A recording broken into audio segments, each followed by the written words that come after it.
నమస్కారం. న్యూస్ 9 టీవీకి స్వాగతం. వానలు లేవు, వేసిన పంటలు వాడిపోతున్నాయి, ఆరుగాలం కష్టపడే అన్నదాతల ఆశలు ఆవిరవుతున్నాయి. ఆకాశం వైపు చూసి చూసి కళ్ళు కాయలు కాసిన రైతన్న దిక్కు తోచని స్థితిలో ఆ దేవదేవుడిని శరణు వేడాడు.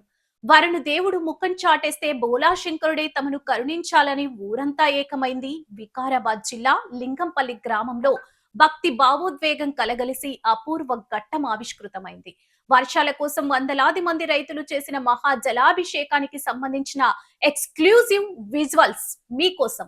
ఖరీఫ్ సీజన్ మొదలై రోజులు గడుస్తున్నా చినుకు చాడలేదు. నేల నెర్రెలు బారుతుంది. రైతుల గుండెల్లో ఆందోళన రగులుతుంది. ఈ కష్టకాలంలో ఆపద్ బాంధవుడు ఆ సాంబవి సహిత సంగమేశ్వర స్వామినేనని గ్రామస్తులు గట్టిగా విశ్వసించారు.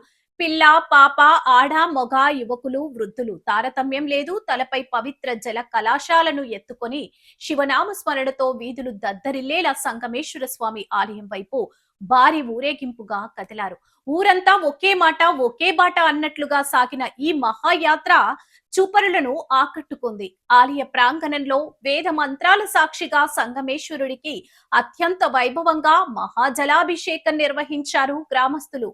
ఆ పరమశివుడి కరుణ కటాక్షాలు వరుణుడు కరుణించాలని, చెరువులు కుంటలు మత్తడి దుంకాలని, అన్నదాతల ఐక్యతకు అంచలంచలమైన భక్తికి నిదర్శనంగా నిలిచిన ఈ జలాభిషేకం వానదేవుడి మనసును కరిగించి లింగంపల్లిలో సిరుల వాన కురిపించాలని మనం ఆశిద్దాం. మరిన్ని అప్డేట్స్ కోసం చూస్తూనే ఉండండి న్యూస్ 9 టీవీ.